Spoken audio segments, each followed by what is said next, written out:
اللہ نبی آبادہ۔ آج کا موضوع ہے خشوع فی الصلاۃ، نماز میں خشوع و خضوع کیوں؟ محترم بھائیو، دین کے عملی ارکان میں سب سے اہم رکن نماز ہے، اور نماز میں خشوع و خضوع اختیار کرنا شریعت کا حکم ہے۔ اللہ تعالیٰ نے فرمایا قوموا للہ قانتین، لوگو اللہ کے لیے فرما برداری کی حالت میں کھڑے ہو جاؤ۔ ایک طرف تو اللہ کا یہ حکم ہے، اور دوسری طرف شیطان کا یہ چیلنج ہے کہ میں ابن آدم کو گمراہ کر کے چھوڑوں گا۔ نماز تو وہ پڑھنے کے لیے کھڑا ہو جائے گا، پہلے تو اس کی کوشش یہ ہے کہ نماز کے لیے ہی نہ ہو، نماز کے لیے آئی نہ، اور دوسری اس کی کوشش ہے کہ اگر کوئی بندہ اس کے چنگل سے نکل کر آ ہی گیا ہے تو وہ نماز میں اس کو بھٹکانے کی کوشش کرتا ہے۔ اور یہ بات اس نے یہاں پر آ کر نہیں کی، یہ بات اس نے اللہ کے دربار میں کی تھی۔ ثم لآتینہم من بین ایدیہم، میں ان کے سامنے سے آؤں گا، ان کے پیچھے سے آؤں گا، ان کے دائیں سے آؤں گا، ان کے بائیں سے آؤں گا۔ ولا تجد اکثرہم شاکرین، اور اے اللہ تو اپنے بندوں کی اکثریت کو اپنا شکر گزار نہیں پائے گا۔ یعنی اس کی کوشش یہ ہے۔ اب ایک طرف تو اللہ رب العالمین نے اپنے بندوں کو نماز میں خشوع کا حکم دیا ہے، اور دوسری طرف شیطان کی یہ کوشش ہے کہ وہ ہمیں ہماری عبادت کی لذت سے محروم رکھنا چاہتا ہے، اور اس کے ساتھ ساتھ اجر سے، ثواب سے، جو اللہ کے ہاں انعامات ہیں، ہم ان سے بھی محروم رہ جائیں گے۔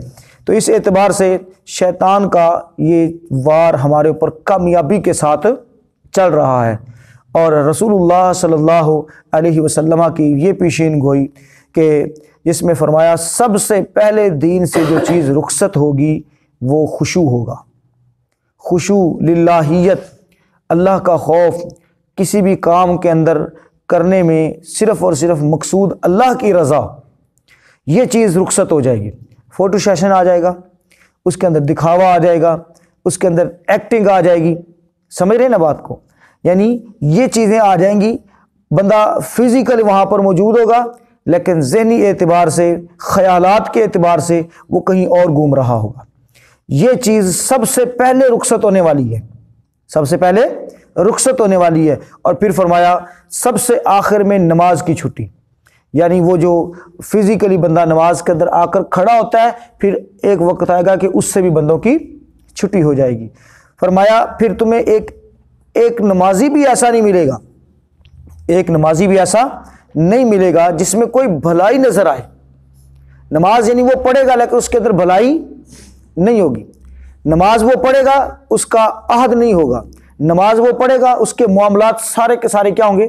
خراب ہوں گے۔ نماز وہ پڑھے گا وعدے کی پاسداری نہیں کرے گا، نماز پڑھے گا ہمسایوں کے حقوق ادا نہیں کرے گا، والدین کی فرما برداری نہیں کرے گا۔ یعنی نمازی وہ ہوگا لیکن اس کے اندر بھلائی نظر نہیں آئے گی۔ اور پیچھے کمی کس چیز کی ہوگی؟ خشوع کی، خشوع نہیں ہوگا اس کے اندر۔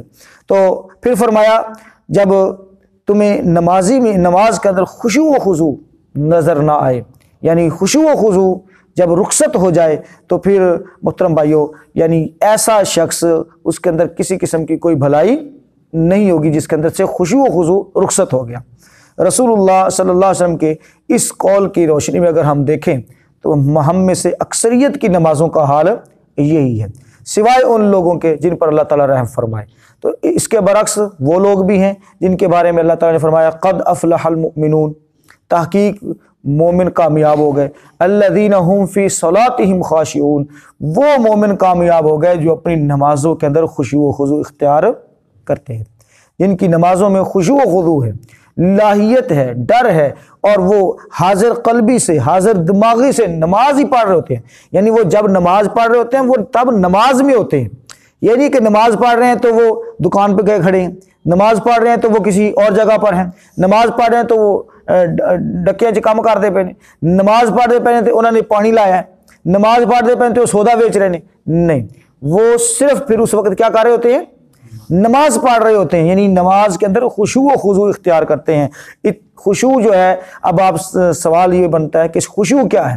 یاد رکھیں، خشوع کا معنی ہے سکون اور اطمینان کے ساتھ حاضر قلبی سے اللہ کی طرف متوجہ ہونا، اللہ کی طرف متوجہ ہونا۔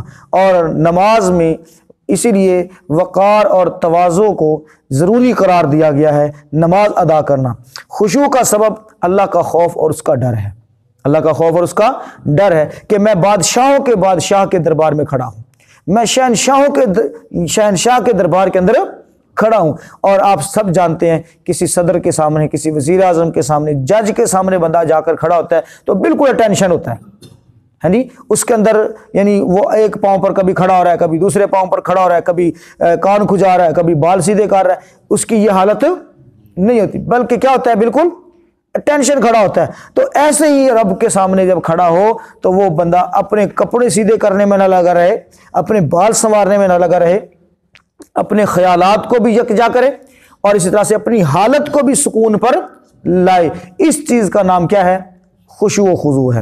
اور محترم بھائیو، امام ابن تیمیہ علیہ رحمہ خشوع و خضوع کو جو ہے واجب قرار دیتے ہیں۔ کیا قرار دیتے ہیں؟ واجب قرار دیتے ہیں، اور فرماتے ہیں کہ اگر خشوع و خضوع نماز کے اندر نہ ہو تو اس سے نماز باطل ہوتی ہے، نماز باطل ہوتی ہے۔ اور استدلال انہوں نے کیا ہے قرآن مجید کی اس آیت سے، استعینوا بالصبر والصلاۃ وانھا لکبیرۃ الا علی الخاشعین، فرمایا مدد طلب کرو نماز کے ذریعے اور صبر کے ذریعے، اور بے شک یہ دونوں چیزیں بہت بھاری ہیں سوائے خشوع کرنے والوں کے، یعنی خشوع کرنے والوں کے لیے یہ دونوں چیزیں بھاری نہیں ہوں گی، مشکل نہیں ہوگی، وہ صبر بھی کر لیں گے اور نماز بھی ادا کریں گے، نماز کو بھی قائم کریں گے، نماز کے ذریعے مدد بھی طلب کریں گے۔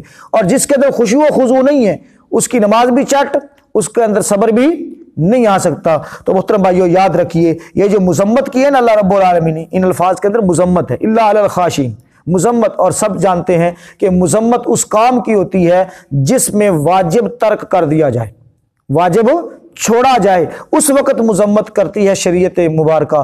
تو اس میں بھی شریعت مبارکہ نے مذمت کی ہے کہ جب خشوع و خضوع نہیں ہے تو پھر ایسے کام نہیں ہو سکتا۔ تو اس اعتبار سے محترم بھائیو، نماز کی جو مثال ہے وہ لونڈی کی سی ہے کہ جس کو بادشاہوں کے بادشاہ کے دربار میں پیش کیا جا رہا ہے، اور آپ سب جانتے ہیں کہ اندھی، بہری، گونگی، لنگڑی جو ہے لونڈی کوئی بھی پیش نہیں کرتا بادشاہ کو، بلکہ صاف ستھری ہر ایک چیز جو ہے 0 میٹر بندہ جو ہے وہ پیش کرنے کی کوشش کرتا ہے۔ تو نماز کے جو ہے اس کے لیے بھی ایسے ہی کرنا چاہیے۔ اللہ رب العالمین طیب ہے، بہترین ہے، پاک ذات ہے، اور بہترین چیز کو ہی وہ پسند کرتا ہے۔ اور ایک حدیث مبارکہ جس کے اندر رسول اللہ صلی اللہ علیہ وسلم نے خشوع کے ساتھ پڑھی جانے والی نماز اور عدم خشوع کے ساتھ پڑھی جانے والی نماز کا تقابل پیش کیا ہے، سنن نبی داؤد کے اندر ہے، سیدنا ابو ہریرہ رضی اللہ تعالیٰ عنہ سے مروی حدیث ہے، فرمایا 5 صلوات، 5 نمازیں افترضہن اللہ تعالیٰ، یہ اللہ تعالیٰ نے فرض فرمائی ہیں، جن کو اللہ تعالیٰ نے فرض کیا ہے، یہ 5 نمازیں ہیں۔ من احسن وضوءہن، جس بندے نے ان کا اچھی طرح سے وضو کیا، اچھی طرح سے وضو کیا، وصلاہن، اور ان کو اچھی طرح سے پڑھا، لوقتہن، اس کے مقررہ کردہ وقت پر۔ اور میں نے حفاظت نماز کے اندر یہ بات کی تھی کہ اپنی من مرضی سے جس وقت ٹائم ملے اس وقت جا کر نماز پڑھنا یہ نماز کی حفاظت نہیں ہے، بلکہ نماز کی اصل حفاظت کیا ہے کہ اس کو اس کے وقت پر ادا کیا جائے، لوقتہن، اس کے وقت پر وہ ادا کرے، وَأَتَمَّ رُكُوعَهُنَّ، اور رکوع کا پورا کرے، رکوع کا، جس نے اس کا رکوع پورا کیا، وَخُشُوعَهُنَّ، اور ان کا خشوع پورا کیا، یعنی اطمینان اور سکون پوری دل جمی کے ساتھ جب وہ نماز پڑھا تھا تو اس وقت صرف نماز میں تھا، کہیں اور وہ نہیں تھا۔ فرمایا کان لہ علی اللہ، پس اس کے لیے ہے اللہ پر عہد، ایک عہد، ان یغفر لہ، یہ کہ اللہ تعالیٰ اس کو معاف کر دے۔ یعنی جو بندہ خشوع خضوع کے ساتھ وقت پر اچھی طرح سے وضو کر کے نماز پڑھتا ہے، اللہ کے ذمے واجب ہو جاتا ہے، ضروری ہو جاتا ہے کہ اللہ تعالیٰ اس کو کیا کر دے؟ معاف کر دے، اس کو بخش دے۔ وَمَن لَّمْ يَفْعَلْ، اور جو ایسا نہ کرے، اور جو ایسا نہ کرے. کیا نہ کرے؟ اچھی طرح سے وضو نہیں کیا، وقت پر نماز نہیں پڑھی، نہ رکوع پورا کیا، نہ خشوع پورا کیا. وَمَن لَّمْ يَفْعَلْ، اور جو ایسا نہ کرے، فَلَيْسَ لَهُ عَلَى اللَّهِ عَهْدٌ، اللہ پر کوئی ذمہ داری نہیں ہے، اللہ پر کوئی عہد نہیں ہے. ان شاء غفر لہ، اگر چاہے تو وہ اس کو معاف کر دے، وَإِن شاء عَذَّبَ، اور چاہے تو اس کو عذاب دے. یعنی پڑھی اس نے نماز ہے، اب اللہ تعالیٰ کی مرضی ہے اس کو قبول کرے یا نہ کرے. ہو سکتا ہے اس نماز پر اس کو عذاب بھی دیا جائے. کیوں؟ یہ نماز کون سی وہ پڑھ رہا ہے؟ سستی والی، کاہلی والی، وہ فارمیلٹی پوری کرنے والی. یہ وہ نماز ہے جو فارمیلٹی پوری کر رہی ہے. اس کے اوپر محترم بھائیو فرمایا اگر چاہے تو اللہ تعالیٰ معاف کر دے، اور چاہے تو اس کے اوپر پکڑ بھی لے کہ یار تو میرے سامنے کھڑا ہے، میرے سامنے آج کھڑا ہی جائے، میری عبادت کے لیے تو آیا تھا، ایسے یہ عبادت کرنا ہوتا ہے.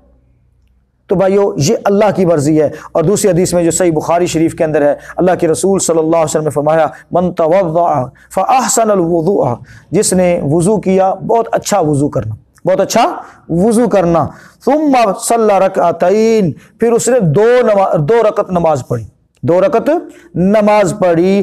یقبل علیہما بقلبہ ووجہہ، وہ اس 2 رکعت کے اندر اپنے دل کے ساتھ، اپنے چہرے کے ساتھ، دل و دماغ کے ساتھ اس نماز کے اندر حاضر تھا، نماز کے اندر حاضر تھا. 17 رکعتیں نہیں پڑھی، 20 رکعتیں نہیں پڑھی، اس نے صرف 2 رکعتیں پڑھی. کس اطمینان کے ساتھ؟ جس میں خشوع و خضوع ہے، اپنے دل و دماغ کے ساتھ وہ اس نماز میں حاضر تھا. فرمایا غفر لہ ما تقدم من ذنبہ، یہ 2 رکعت نماز اس کے سابقہ سارے گناہوں کا کفارہ بن جائے گی، سابقہ سارے گناہ اس کے معاف ہو جائیں گے یہ 2 رکعت نماز پڑھنے سے، جس کے اندر وہ دل و دماغ کے ساتھ اس نماز کے اندر کیا تھا؟ حاضر تھا.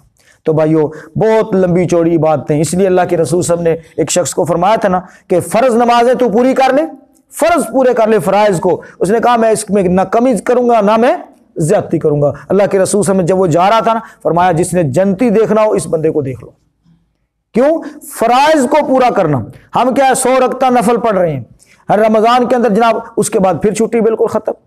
تو بھائیو ایسی عبادت نہیں ہے. خشوع فی الصلاۃ یہ بہت ضروری چیز ہے، واجب ہے نماز کا. اگر دھیان اور توجہ نہیں ہوگی، اگر بندہ دل سے اور دماغ سے وہاں پر نماز میں حاضر نہیں ہوگا، تو ایسی نماز بندے کے منہ پر دے ماری جاتی ہے، بندے کے منہ پر دے ماری جاتی ہے. اللہ تعالیٰ سے ہم دعا کرتے ہیں اللہ رب العالمین بات کو سمجھنے کی اور عمل کی توفیق عطا فرمائے. اللہ تعالیٰ ہمیں خشوع و خضوع کے ساتھ نماز پڑھنے کی توفیق دے. وآخر دعوانا الحمدللہ.